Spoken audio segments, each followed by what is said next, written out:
Hello, my name is Matthias and welcome to the FPL Scope and my team selection video for Game Week 4. We are back from the international break. We're finally looking forward to play some more Fantasy Premier League. There haven't been that many price changes during the 2 weeks that we've been off, but there are some interesting developments in terms of my transfers. I've made a couple transfers for the first time this season, so we'll get to that eventually for my Game Week 4 plans. But before that, we're going to go through my scoring Game Week 3, which you can see right now on your screen if you're watching this as a video. And then we're also going to go into my free hit draft results from Game Week 3, see how my free hits projected team for Game Week 3 fared last week, and then also see my projected team for Game Week 4 if you're on a free hit for some reason this week. But yeah, first we're going to go through what happened in the past game week in Game Week 3, and I had a really good game week despite doing 0 transfers, once again saving up my third transfer of the season. I managed to get 92 points, mainly off the back of Salah and Haaland being amazing once again. And yeah, I started the season with both. I was one of few, I guess. Like, it was more popular to go with mostly Haaland or just Salah. I went with both, and I think that's been a really good decision so far because it seems like most people are trying to jump onto having both sets of players currently. Salah got 17 points from his nice goals and assists against Man United, while Haaland scored yet another hat-trick and also got 17 points, meaning he got 34 points for me as my captain. So those two guys had the major part in this game week's high score, but also I kept faith in hpxeri, who got 10 points for me, and also Alexander Isak, who got 9 points for me. So really happy overall with the points total from my team. I also had Semenyo chip in with yet another goal, getting 6 points, and Robinson also getting another assist with 4 points. And in goal, I had Henderson not keeping a clean sheet, but saving enough having enough saves in the game to get 4 points himself. So yes, Ben White blanked, got 2 points. Guardiola blanked, got 2 points. Rodgers blanked once again, I got 2 points. And Muniz yet again blanked for 2 points. But all in all, that brought me to 92 points, despite having the bench of shame, where I have Valdemar Son as a backup goalkeeper. I have Nkunku, Kwanzaa, and Barco. So safe to say there's a lot of things to fix for next game week, but we'll get to that eventually in this video. So that was actually a really high score, 92 points. Let's see how my free hit projected team did comparatively. And that actually scored less points. I got only 83 points, which is less than my actual team got. So sometimes the team that you have is actually better than what unlimited transfers would bring you. Luckily, I didn't use the free hit actually in Game Week 3. I'm not going to use my free hit for a long time, but it's something that I do in these videos, in my team selection videos, where I can basically compare and contrast what the ideal team was, or how the ideal team scored compared to the actual team that I put out there. And this time, the ideal team on paper before the game week ended up being worse than my actual team. And that's going to be the case more times than you expect, I think, throughout the season. But so far, so good, I guess, for the free drafts as well. Over the course of the season, I have 242 points accumulated over the 3 free hit drafts that I made so far, which is more the points than I have with my current team, actually. But that is something that should be expected, seeing as I have been able to do unlimited transfers for every single free hit draft so far. But the free draft, if I had a free hit every week, if I for some reason got a free hit every week and everyone else didn't, I would be ranked around 240k. But my actual current rank now with my own team is 563k. I didn't get into those specifics in the Game Week 3 recap, but that's basically where I am now. I got a really good green arrow from the points that I got from Haaland and Salah, and that leaves me a bit, like a couple 100,000 places away from what my free hit overall rank team would be if I had a free hit every single week. But yeah, for Game Week 3, my projected free hit team had Flecken in goal. He ended up with 3 points. Could have easily been a clean sheet there, but Brentford conceded right at the very last minute, basically, in injury time. I think it was actually the last kick of the game where Sukamara scored and deleted the clean sheet for Brentford. I also went for Arsenal defender there. Gabriel lost his clean sheet after Declan Rice got sent off, and Arsenal conceded against Brighton. Then we have Lewis, who got a clean sheet for City against West Ham. Could have had an assist, could have had some attacking points once again, but was kind of unlucky once again as well. Robinson with the assist got 4 points. And then Destiny Udogie actually came off the bench to receive his 1 point that he got against Newcastle, conceding twice in that game. And he came on for Foden, who I actually had faith in for Game Week 3, but Foden once again missed out due to injury, so he had to be subbed off automatically, I guess, in this free hit projected team that I had. I also had Cole Palmer, who got 6 points. Kind of a disappointing return from him after he was so good in Game Week 2, but he was also pretty unlucky to only get 6 points in that week. But luckily for the free draft, I did say that Mbeumo was one of my favorite players for Game Week 3, and he duly delivered with 14 points total, scoring 2 goals, and just once again reminding us what a fantastic asset he is in the game against Southampton. Semenyo was also part of my free hit draft. He got 6 points in my free hit draft as well. Haaland as captain, 34 points. That was the obvious captaincy choice, and he helped with 3 goals against West Ham, which is pretty much par for the course for Haaland at this point. I also had faith in Watkins up front, but he only got an assist and ended up with 5 points. And then I also had Muniz, again, also in the free hit draft, and he once again failed me, getting only 2 points in the free hit draft. On the bench, I had Volmerson with 0 points, Foden, like I mentioned, with 0 points as an auto sub. Nedeljkovic, who ended up not starting again for Aston Villa. It was actually Bogarde who started, Lamar Bogarde who started for Aston Villa at right back. And then Irag Bunam from Everton getting only 1 point as well in that collapse against Bournemouth. But yeah, that was pretty much the week. I had 3 differentials, 1 in each position, as I do every single week when it comes to the free hit draft. And all those 3 players delivered. Watkins with 5 points, and Mbeumo with 14 points, and Lewis with 6 points. So if you brought in players on the basis of my video where I talked about my favorite picks for last week, then hopefully you brought in one of my favorite differentials and you got some points. Maybe not Watkins because he doesn't look as good going forward, especially if he's injured, but we'll get to that eventually also when we talk about the next few weeks. But yeah, 83 points in total on the free hit projected draft. Which is decent. It's a game week rank of about 1 million, which is less than I got with my own team, where my game week rank was about 240k or something, I think. But still, pretty good score, especially seeing as it is a squad that doesn't have Salah in it and had a lot of money wasted on Foden, who was injured or who ended up being ill and not ready to play, both for City against West Ham, which is usually a really good game for him, or for England against Ireland and Finland as well. So I made that video before I knew, I made the team selection video last time before I knew Foden was going to miss the game. And obviously, if I knew he was going to miss the game, I could have reallocated those funds differently and gotten a higher score, I guess, for that game week as well. But yeah, that is the free draft for game week 3. Let's take a look at my free hit projected squad for game week 4. And once again, I'm not recommending using free hit now. It's just something that I like to do just for fun, just to see who I think are the best players to have in this upcoming game week. And the following draft is what I think is the best squad for game week 4. If I had a free hit, this is what I would go for. So in goal, I have Bart Verbruggen against Ipswich for Brighton. A really good fixture there for Brighton, and I've doubled up with, or actually tripled up, but I have one player on the bench in Minte. But for Verbruggen in goal, I think Brighton have decent chances of keeping a clean sheet. I don't think Ipswich have been particularly impressive going forward this season. And I think Verbruggen has a good chance of getting a clean sheet.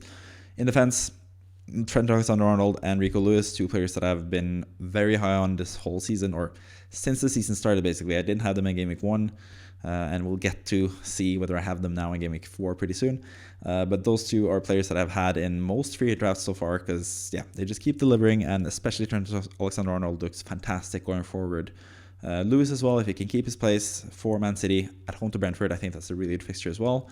And then we have Lucas Digne, who I think is a really good 1 week punt at least for Aston Villa. I'm not so sure about his long-term potential as the left back for Aston Villa, but seeing as he is 4.5 playing against his former club, I think this week is going to be a pretty good game week for Digne. So I've selected him as my 3rd defender in this draft for only 4.5. He's really cheap compared to what he has been previously. But we know Digne, he is a bit of a troll, so I wouldn't be surprised to see him score -2 points on this projected free hit draft either. In midfield, I'm going to rectify my mistake from last time and keep Salah in the squad this time. I have Salah for the free drafts. He is facing Nottingham Forest at home, which is a really good fixture. We might even want to captain him this fixture, in this game week. But I've stuck the vice-captaincy the vice-captaincy armband on him, seeing as he did play at least for Egypt and has to travel back from Africa, I think, this past week. So he might be a little bit hampered from that, but I still think he's a fantastic captaincy option. It's either him or Haaland, and I think both of them are really, really good options, but I'm going to talk more about that when it comes to my actual team in Game Week 4 as well. I also have a lot of faith in Jota for Liverpool. I think he's pretty safe in terms of minutes. I think it's more Luis Diaz who's more at risk of not playing as much as he usually does, because he has been with the national team in South America, playing for Colombia.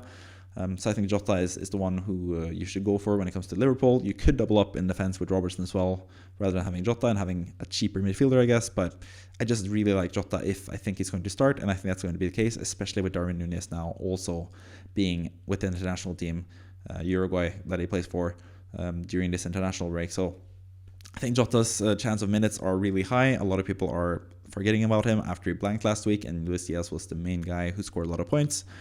So I think Jota has a really nice chance to bounce back this game week. Also have hpxeri, who finally provided the goods last game week, and I think against Leicester at home, I think that's one of the best fixtures to have, basically. So Eze is also in the free draft for game week 4. And then finally, I have Morgan Rogers from Aston Villa. I think finally this is the time he will prevail and get some points. He's been sort of unlucky not to get any points so far, but Everton at home seems like the best possible fixture to choose him. In that game. That's one of the best fixtures you can get, basically. I do not have Watkins up front as one of the strikers or one of the forwards in the game, and that's basically down to the fact that I'm not sure if he's back from injury yet or not, so I decided to go against him and have Isak instead. A lot of people are selling Isak this game week. They're selling him to get Joe Pedro, who I also have in the free draft, just to save up money to get Salah in for Saka. And seeing as I have both, or I have Salah, Isak, and Joao Pedro in this draft. I don't have Saka, but I think he's still a decent option against Spurs away. I'm not quite sure what I feel about that move myself. I think I would be pretty 50-50. I think maybe the decider for me would be if I had 2 free transfers or not. I think if I had to do it for -4, I probably would just stick with Isak and Saka, but I think for free, I think Joao Pedro and Salah will outscore Saka and Isak over the course of the game week, but I think it's going to be pretty tight at least. It depends how amazing Salah looks against Nottingham Forest, I guess. But yeah, 2 of my strikers are Isak and Joao Pedro. I think both are really good options this week. Isak against Wolves away, he has looked good so far. I think a lot of people have sort of been criticizing him. He's been sold a lot, even though he hasn't had a price drop as of this recording. This has been recorded on Thursday. He might drop in price for Friday, actually, down to 8.4. But yeah, I think Isak has looked really good so far this season, and especially also now for Sweden in the international break. He looked really, really good and had comments about how he is looking forward to this weekend to prove those FPL managers that sold him wrong, basically. He got asked if people should stick the captaincy armband on him for this round of FPL, and he said he prefers people to sell him so he can basically show them what he's actually about and prove them wrong and score some goals instead. So yeah, that might be what happens with Isak. Joao Pedro playing against Ipswich at home. I think that's a fantastic fixture, even though he has been away at international duty with Brazil. But I still think that's a really good fixture, and I think he's going to play 70 plus minutes as well. So for that price, I think he's the best option currently in FPL as well. At the forward position. Finally, we have Haaland captain as always, I should say. 2 hat-tricks in a row, playing Brentford at home this week. That's the one downside. I'm going to talk more about the captaincy decision here. When it comes to captaining Haaland or not, he has played against Brentford 3 times so far in his career, and he has a measly, for his standard, I guess, 1 goal, 1 assist in those 3 matches. We expect from Haaland a goal or an assist or 2 goals every single game, and that hasn't been the case so far against Brentford. Brentford is a tough opponent. They have a really nice manager there in Thomas Frank, who knows how to set up against these bigger teams. So Liverpool also only getting 2 goals against Brentford when they are capable of scoring so much more, as they showed against Man United. So Brentford usually make it tough for their opposition, and I think that's probably going to be the case again with Haaland. We also should keep in mind that Phil Foden actually scored a hat-trick against Brentford last season, so it is possible to score a hat-trick against them for City as well. So that might happen again for Haaland, and that's why I'm sort of sticking more with him as captain rather than Salah, mainly due to Haaland just being amazing and scoring hat-tricks every single game week now, and also the fact that Salah has been away at international duty, like I mentioned with Egypt, so he might be a bit fatigued, might have some fitness issues, even though that's usually not the case for Salah because he's an absolute beast. But this might be the chance for Arne Slot to sub off Salah and give some minutes to Federico Chiesa, for example, if he's ready to play, actually. So yeah, I'm not 100% sure Salah's going to play 90 minutes. I'm pretty damn sure Haaland's going to play 90 minutes. So I think that's why I'm leaning towards Haaland as captain rather than Salah. But there is a case to be made. The fact that Liverpool have looked so good so far this season, and also the fact that City tend to struggle a little bit against Brentford, especially when Brentford have all their players intact. 2 seasons ago, Brentford beat Man City over, in both the games in that season, with Haaland not playing the final one because that was the final game week of the season, game week 38, where Man City already had the Premier League title. But yeah, it's a tough game for City, so I'm not completely sure with either one, I guess. I could also go with someone like Eze as a differential guy, but I think it would be kind of stupid to go against Salah or Haaland so far. Or after what they've done so far, basically. So yeah, leaning towards Haaland, but I might be persuaded to choose Salah if I get some indications that he's fit to play 90 minutes and ready to go and score a lot of goals in that game. So yeah, I think Salah is amazing. I think Holland is amazing, and I'm looking forward to this game week. But yeah, just finishing off the free hit draft. This is actually still the free hit draft. I thought I was on my Game of 4 squad actually for some reason. But yeah, finishing off the free draft on the bench, I have Fabianski as the bench goalkeeper. There are some like slight potential, maybe, and probably not that he's going to play because Areola was injured last game week. He had to be subbed off at the half for Fabianski, and a lot of people got their hopes up to have a goalkeeper for 4.0 starting in Game Week 4. But it seems like Areola is going to be back. He was in the France squad during the national during the what's the Nations League? That's the name of the tournament, I guess, that they have for your friendlies in the international break. But yeah, he was with the France squad for the Nations League matches, and there are reports that he's actually fine and there's nothing serious about his injury. And he was also pictured on West Ham's Twitter or X account when they promoted the game against Fulham. So I think Areola is going to start. I don't think Fabianski is going to start, but might as well just have him on the bench as the potentially best 4.0 option to have on the bench. Also have young Kuba Minte on the bench. I think he's also a fantastic pick this week, but I had to sacrifice someone in between those 8 really good attackers. And rather than doubling up on Brighton attackers, let's spread the wealth a little bit. I know I've doubled up on Liverpool attackers, but they're kind of a better team than Brighton, so I think they deserve it. But yeah, I went for Rodgers over Minte for that reason. But it is pretty close between those two guys. I think people will have difficulties in benching situations with Rodgers, Minte, and Muniz, for example. Those are some decisions you have to make. I'm going to make that decision in my own team as well. But yeah, I think I prefer Rodgers over Minte head-to-head between those two guys.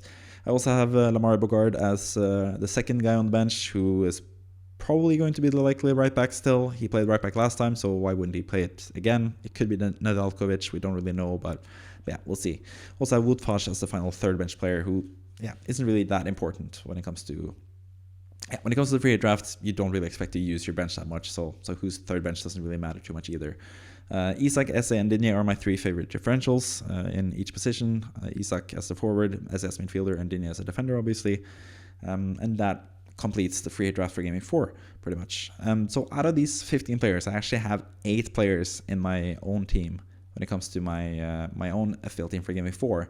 But that's down to some transfers that I've done this week, which tells you something about how much I like these players for this upcoming game week, seeing as I brought in a couple of them. But yeah, let's move on to my current plans for Game Week 4. And like I said, I've done 3 transfers. I had 3 transfers saved up, so they're all completely free. No -4s, no -8s. Just completely free transfers after not using a single transfer so far this season. So finally, I can get rid of some really bad players, especially Nkunku and Kwanzaa, the 2 biggest flaws in my Game Week 1 squad. So I sold Nkunku for Yankuba Minte, who I just had on my bench for the free hit draft. He's starting for me in this team over Muniz, which I alluded to earlier. Then I've also done Kwanzaa to Lewis, which is kind of like a third transfer that I wasn't completely sure I was going to do, because I had Robinson playing against West Ham United at home. Didn't have to use that transfer, but I just really like Lewis and like the projections for him starting going forward. And basically all of this is this has basically been done to fit in Trent Alexander-Arnold. The Nkunku to Minte transfer was done to get money to upgrade Ben White to Trent Alexander-Arnold, who I think has looked absolutely amazing so far. He is the highest scoring defender in the game, so he has actually provided the goods, but I think he's been unlucky not to get more points. He's just so involved attackingly for Liverpool, who look a lot better defensively. He also plays around 70 minutes and then gets subbed off, which is really good for his clean sheet potential and potentially bonus potential, because if he gets subbed off and then Liverpool concede, he's going to be the favorite to get 3 bonus points as well. So I think Trent is just too good of an option to not go for him, so I finally made the transfers now, saving up the money to bring in Trent for Ben White. Ben White has been good for me. He has had 2 clean sheets so far in 3 matches, but he hasn't really been that attacking. I was hoping that he would be more attacking like he was towards the end of last season. Hasn't completely worked out, but hasn't been a complete failure either. It's been 2 out of 3 pretty good game weeks, and last game week he was unlucky to lose his clean sheet because they went down to 10 men against Brighton. So yeah, Brian White is sort of a player that I wish I would have, or from game week 6 onwards, but I think Trent Alexander-Arnold is just a better pick currently, so I've upgraded him. Selling Nkunku was pretty much a given. I should have probably done it a while ago, but at least since I waited this long, I could downgrade him enough to get enough money for Trent and Lewis. So I've actually gotten this perfectly. I have 0.0 in the bank. I did this before Lewis went up in price from 4.6 to 4.7. I did it really early, actually, in the whole game week. Right after Game Week 3 had ended, actually, with the view of if anything happened, I could actually still also just do a wildcard and save my 3 free transfers as well and have a pretty good position. But currently, I'm looking forward to stay with this team. I'm really happy with the team in general. I've made my wildcard drafts earlier in a video. And I think actually I sort of prefer this team in a way.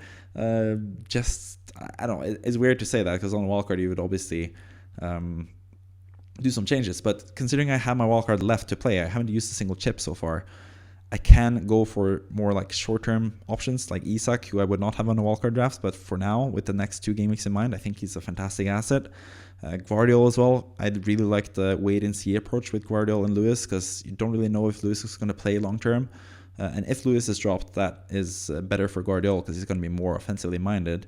But still, I think both are also a really good option. I think both will play, and they both have chances to get attacking returns as well. So I really like the double up in the City defense with Gvardiol and Lewis, and I think that's pretty rare as well. Not that many people have double up in City defense, especially not from 2 attacking defenders like those 2 guys. So I'm really happy with those guys. Also kind of happy that I get to keep Henderson, especially for this game against Leicester at home. I think that's a really good fixture. If I was on a wildcard, I would swap him out as well, but he's really good for this game week in particular. Then since I brought in Trent, I have him. I'm set for life with him, basically. I'm probably going to keep him for the rest of the season if he still looks as good as he has done so far. I obviously still have Salah and Haaland. I had them for Game Week 1, and they are going nowhere for a couple game weeks at least. Maybe I'll sell Salah at some point, but I am more and more inclined to just keeping both of them for the long haul. Yeah, I just think they are better value than most people in FPL, even at their price. So yeah, probably going to keep them. Eze is someone that I would have on a wildcard or just regular plans. I think he's a fantastic asset, has some really good fixtures in the next 3, including the one against Leicester now this game week. Semenyo against Chelsea at home, he's also someone that I had in my wildcard draft. He's also someone that I'm really happy to have owned from Game Week 1 onwards. He has returned every single game week so far and looks amazing. Plays Chelsea at home. Chelsea are a weak defense, so that should be a good game for him.